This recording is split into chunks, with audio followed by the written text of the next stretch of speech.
Assalamualaikum warahmatullahi wabarakatuh.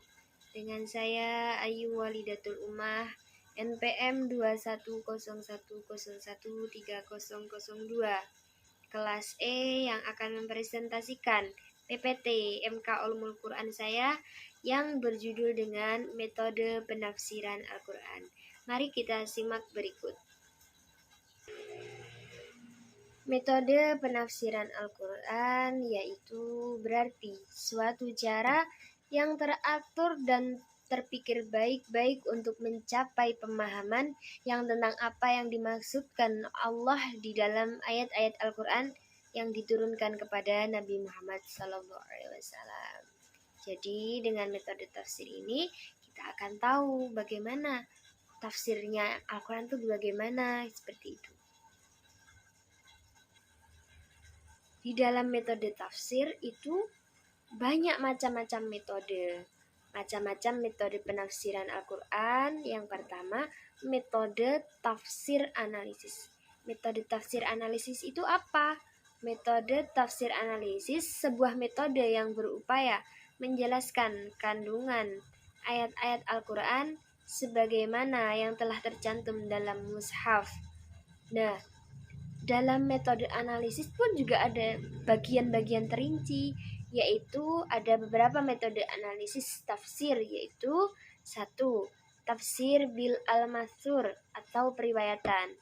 Metode periwayatan ini oleh Al-Zurqanin mendefinisikan sebagai semua bentuk keterangan dalam Al-Quran, Al-Sunnah atau ucapan sahabat yang telah menjelaskan maksud Allah Subhanahu wa taala pada nas Al-Qur'an. Selanjutnya, tafsir al-ra'i. Apa sih pengertian tafsir al-ra'i itu? Pengertian atau istilah ra'yun atau ra'yun dekat dengan sebuah makna atau kebebasan menggunakan akal, bebas menggunakan akal. Kita tuh bisa mikir sesuai akal kita sendiri, beride sesuai kemampuan akal kita sendiri. Nah, terus tapi didasarkan atas prinsip-prinsip yang benar, menggunakan akal yang sehat dan persyaratan yang ketat. Adapun menurut Syekh Mana Al-Katan, tafsir bil ra'i adalah tafsir yang di dalam penjelasannya ada makna atau maksud mufasir hanya berpegang kepada pemahamannya sendiri. Pengambilan kesimpulan atau istimbatnya didasarkan pada logika, seperti itu. Itu pengertian tafsir al-ra'i. Terus yang selanjutnya ada tafsir fiqih. Apa sih yang dimaksud tafsir fikih? Yang dimaksud tafsir fikih menetapkan hukum syariah dari ayat Al-Quran dengan tidak bermaksud meninggalkan semua makna yang manfaat di dalam Al-Quran. Maksudnya diambil dari tafsir Quran tapi tidak sampai merubah makna Qurannya seperti itu. Jadi tidak boleh mengambil maknanya yang asal-asal seperti itu. Harus tetap kita dasarkan dan berpegang teguh yang di dalam Al-Quran itu. Seperti itu ya. Nah, untuk selanjutnya mari kita lihat ada tafsir tasawuf. Apa sih tafsir tasawuf itu? Tafsir tasawuf adalah sebagai corak atau nuansa yang khusus dalam mewarnai sebuah penafsiran. Juga merupakan salah satu ekspresi intelektual seorang mufassir ketika menjelaskan maksud ayat Al-Quran. Nah, mempunyai ekspresi gitu loh, menjelaskan tafsir Qurannya tuh berekspresi, maksudnya tentang bab ini itu penuh ekspresi, begitu. dengan yang sudah dipaparkan. Nah, itu tafsir-tafsirnya dipaparkan seperti dahulu. Ini bisa disebut konsep dan anggapan awal mengenai Al-Quran ditinjau dengan sisi tasawuf dalam kitab tafsir Kiai Haji Ahmad Samsi. Jadi seperti itu ya. Tafsir tasawuf pengertiannya seperti itu. Selanjutnya ada tafsir filsafat. Tafsir filsafat itu tafsir tentang ilmu yang membahas tentang maksud firman Allah Subhanahu wa ta'ala sejauh yang bisa dipahami oleh manusia menggunakan teori filsafat. Jadi ada teorinya seperti itu. Teori apa tadi? Fikih. Nah, kalau ini teori filsafat. Tidak boleh menafsirkan tanpa teori. Semuanya sudah dicontohkan oleh ulama-ulama terlebih dahulu. Kita hanya mencontohkan beliau-beliau seperti itu. Selanjutnya penjelasan tafsir ilmu pengetahuan.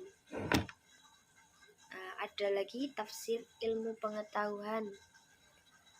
Tafsir ilmu pengetahuan adalah tafsir yang menggunakan pendekatan sains. Sains itu apa? Kayak ilmu kayak gitu ya, benar. Tafsir pengetahuan kan judulnya seperti itu.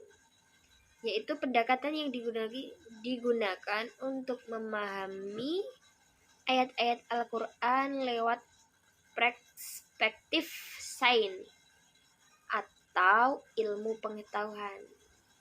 Cara seperti itu, pengetahuan. Hasil dari pendekatan ini akan menuai hasil tafsir yang mengandung muatan sains. Yang hasil ini menghasilkan atau mengandung muatan sains. Ya ilmu seperti tadi.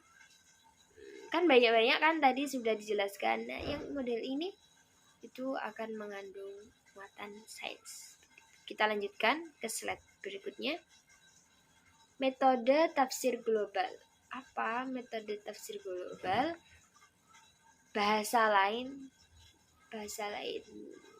metode ijmali atau global artinya penjelasan Al-Quran secara global dengan cara mufassir menafsirkan ayat sesuai dengan susunan mushaf Utsmani dan dijelaskan secara global dilengkapi dengan keterangan tujuan dan makna ayat. Metode tafsir ini mudah dipahami. Bahkan dengan orang yang mempunyai pengetahuan yang terbatas pun, karena runtutnya penafsirannya sama dengan mushaf Al-Quran. Jadi penafsirannya itu runtut seperti Al-Quran seperti itu. Maka maknanya pun tersambung.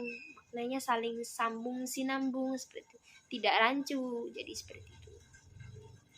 Kelebihannya metode ini yaitu praktis dan mudah dipahami.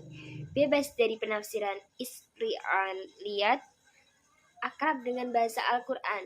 Dan kelemahan metode ini yaitu menjadikan petunjuk Al-Quran menjadi parsial. Tidak ada ruang untuk menemukan analisis yang memadai. Jadi ada kelebihannya, ada kekurangannya seperti itu. Ada lagi metode tafsir perbandingan. Dari kata-katanya saja sudah perbandingan, berarti dibandingkan seperti itu. Mari kita simak. Metode tafsir perbandingan dengan nama lain tafsir mukron.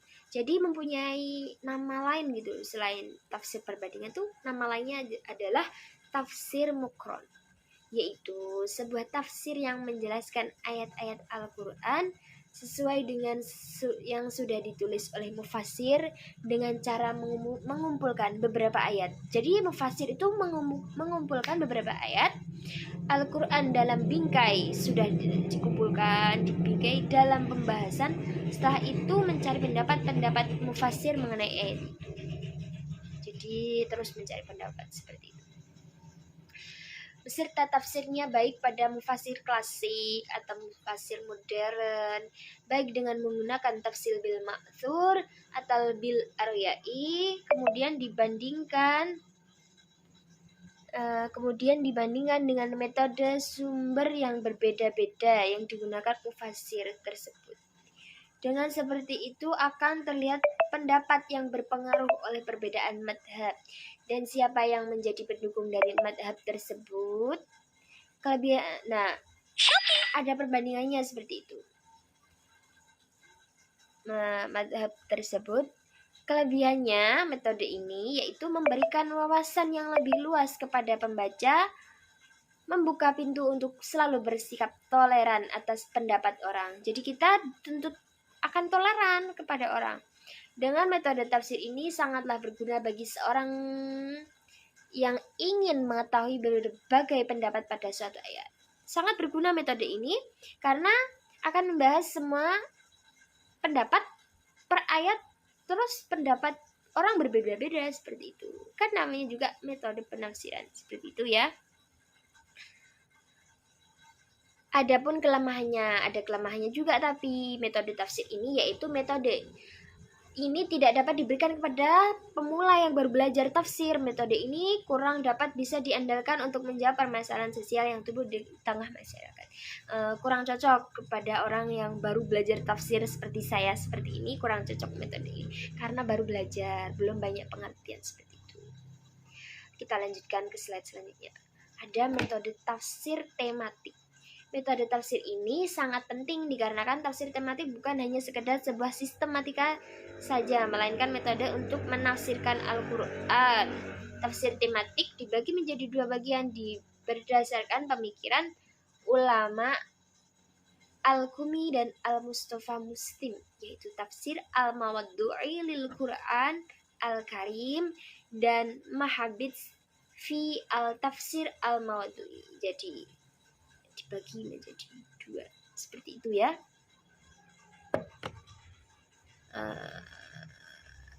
Tafsir Al-Mawaddu'i Quran Al-Karim itu apa sih? Bukan ini ditulis oleh Ahmad Sayyid Al-Qumi dibantu oleh Muhammad Ahmad Yusuf Al-Qasim. Abdul Sattar Fatullah Sa'id menyebutkan bahwa Al-Qumi adalah ahli tafsir. Beliau adalah ahli tafsir pertama yang menstruksisasi metode tafsir tematik. Sesudahnya baru muncul Abdul Hayy Al-Farmawi dengan karyanya Al-Bidayah fi Al-Tafsir Al-Mawaddu'i. Al-Qumi sendiri adalah beliau dosen dari kedua ahli tafsir ini, Fatullah Sa'id dan Al-Mafai di Universitas Al-Azhar, Mesir. Menafsirkan ayat-ayat tersebut secara zahirnya dengan menguatkan penafsiran tersebut dengan sunnah dan pendapat salaf sholih, mencermati asbabul nuzulnya seandainya ada, mempertimbangkan syarah dari para ulama dan tetap menjaga dan memastikan bahwa syarat-syarat mufassir sudah jadi harus terpenuhi di dalam pengertian al-tafsir al-mawaddu'i Quran al-Karim seperti itu. Sedangkan yang Mahabits fi al-tafsir al-mawaddu'i, Mahabits fi al-tafsir al-mawaddu'i atau sama dengan pembahasan tafsir tematik. Jadi sama. Membagi pembahasan ini menjadi 4 bagian. Pembahasan pertama terkait dengan definisi, pertumbuhan dan perkembangan, corak dan urgensi tafsir tematik. Pembahasan kedua tentang metode tafsir tematik, ketiga tentang ilmu munasabat dan al-tafsir al-mawaddu'i. Sedangkan keempat baru tentang implementasi atau contoh tafsir tematik. Jadi seperti itu ya, sudah saya jabarkan satu persatu tentang metode penafsiran Al-Quran. Di situ banyak metode-metode, jadi kita bisa milih metode mana yang paling kita condongkan seperti itu. Sebenarnya yang paling enak tadi yang itu metode tafsir perbandingan seperti itu. Tapi tidak baik untuk yang pemula seperti saya. Kurang lebihnya maaf tadi ada slide yang double karena saya kurang teliti.